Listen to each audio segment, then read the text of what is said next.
아이고, 안녕하세요. 네, 안녕하세요. 아, 여기서 그럼 사고 난 거예요? 아니요, 그건 아니고요. 그때 사고 났던 지금 차량입니다. 아, 네, 파손된 거 그대로 있네요, 아직. 맞습니다. 아직까지 수리를 못하고 있는 상황이고요. 제 차량이 안 그래도 이제 고가 차량이다 보니까 1억 전후라고 들었고요. 상대 보험사 측에서 지금 인정을 하지 않고 있어가지고 수리를 아직까지도 못하고 있는 상황입니다.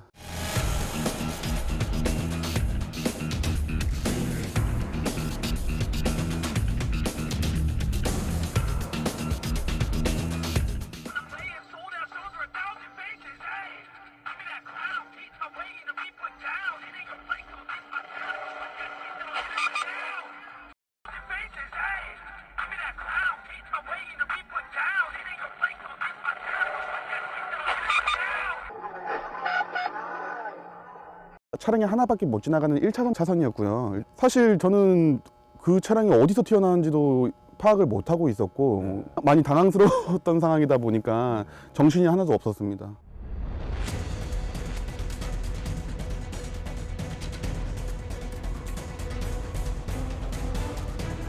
그 드림카라는 게 사람이 있잖아요. 그럼 누가 흠집이라도 낼까봐 애지중지하게 그렇게 운행을 했던 차량이고 제 차량이 손상됐다는 부분이 너무 마음이 아픈 상태입니다. 과실비율 이야기는 어떻게 진행되고 있어요? 자기가 엄연히 100대 0이고 원만하게 마무리했으면 좋겠다라고 얘기를 하였고 대물 대인 접수가 이제 접수되어 있는 상태였는데 상대 측 보험사 측에서 5대5 과실이다라고 주장을 하고 있더라고요. 5대5요? 아이고. 어떤 부분 가지고 제보자에게 과실이 있다고 하는 거예요? 중앙선 침범하고 역주행하는 부분을 알면서도 고의로 양보를 하지 않았다라고 얘기를 하더라고요. 사실 저는 그거를 인지하지 못했고 정상적으로 운행한 것밖에 없는데 그 상대 보험사 측에서는 제 차량이 고가라는 이유로 말도 안 되는 억지와 주장을 하고 있는 상태라고 보면 될 것 같습니다. 차량이 옆에 지나가는데 급가속을 하면서 충격하는 그 모습이 찍혀 있습니다. 난폭 운전으로 5대5란 얘기를 하고 있고요.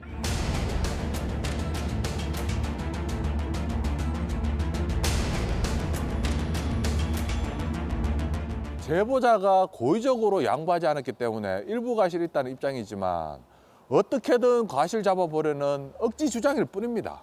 중앙선을 침범하면서까지 앞질러 가려다 결국 사고로 이어졌는데 상대방의 중앙선 침범과 앞지르기 방법 위반 과실이 사고의 결정적 원인입니다. 반면에 제보자로서는 뒤에서 중앙선까지 침범하면서 추월하는 차량이 있으리라 예상할 수 없고 중앙선 침범 추월 사실 알았을 때는 멈추거나 피할 수 없어 제보자에게 책임 물을 수 없습니다.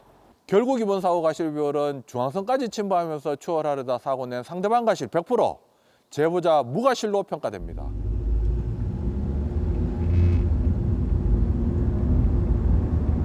좌회전을 하고 바로 한 30m 정도 떨어진 우측에 있는 주유소로 진입하는 순간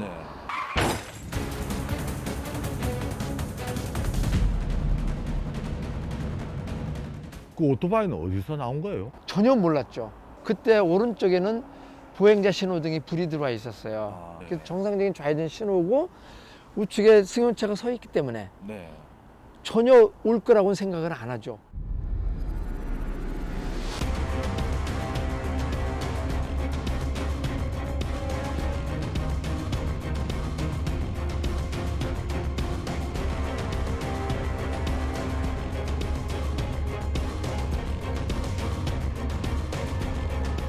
사건은 지금 어떻게 진행되고 있어요? 경찰 의견은 가해자다. 진로 변경 잘못했다. 오토바이를 들이받았다라고 표현을 하더라고요. 오토바이가 신호 위반했잖아요. 예, 너무 황당해가지고 이거는 내가 이거는 수용할 수가 없다. 그 뒤로 민간심의까지 이제 결과가 나왔는데 더 이상 재조사할 기관이 없다고 하더라고요. 그러면서 경찰에서는 검찰로 이제 송치하겠다고 하는 말씀을 하시더라고요.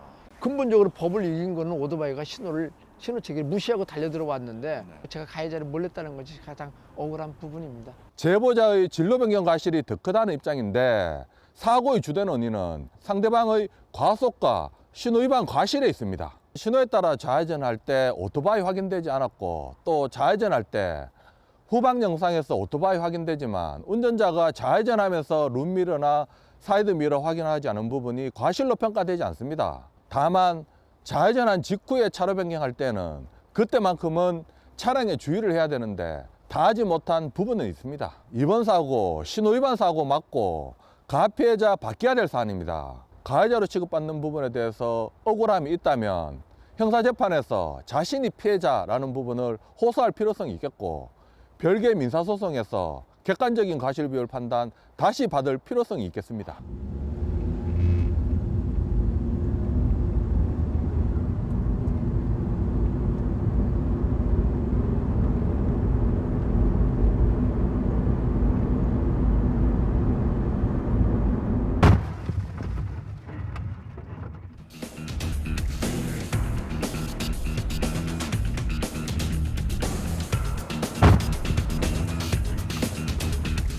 상대 차량 피할 수는 없었어요.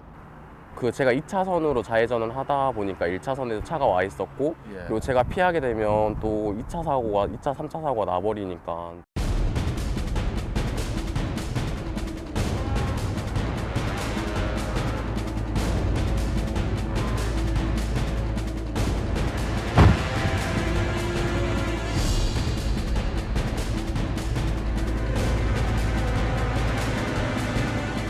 지금 어떤 부분 가장 억울하세요?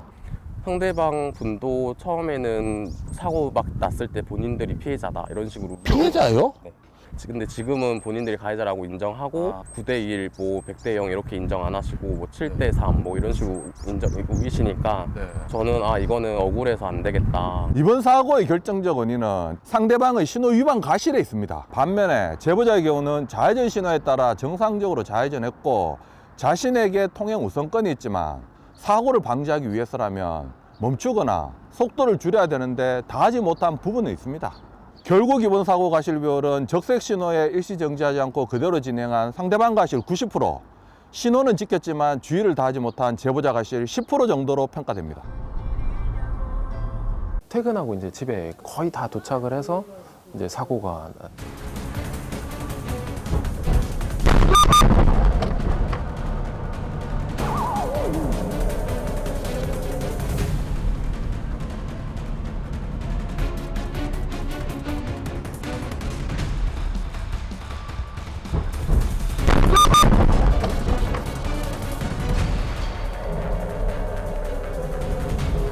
정체 중인 상태여서 이제 뒤를 봤더니 버스가 속력을 줄이지 않고 이제 오는 것이 보였고, 이제 사고가 분명 날 것 같아서 빨리 이제 차를 어떻게든 피해야 되겠다라는 생각에 이제 핸들을 꺾었는데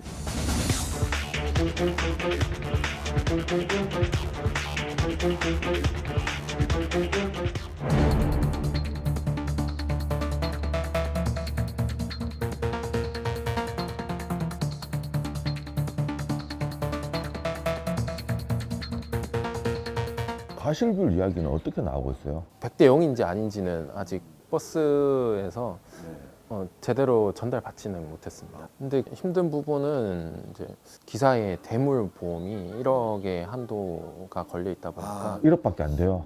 보상을 못 받고 제가 또 이 피해자라고 생각을 하는데 민사 소송을 또 해야 된다라는 그 제 시간도 뺏기고 이런 게 좀 억울한 부분이 좀 있죠.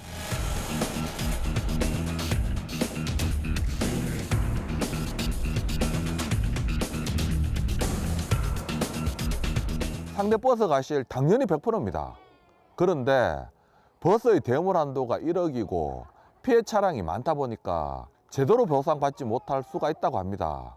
그렇다면 피해자는 일단 대물보험 처리하고, 이와 같은 대물보험 처리하고 난 뒤에 한도 초과된 부분에 대해서는 자차보험 가입되어 있다면 자차보험 처리하고, 이와 같은 자차보험 처리하고 난 뒤에도 발생된 손해가 있다면 피해자는 직접 버스 회사나 이 버스 기사에 대해서 직접 청구할 수 있습니다.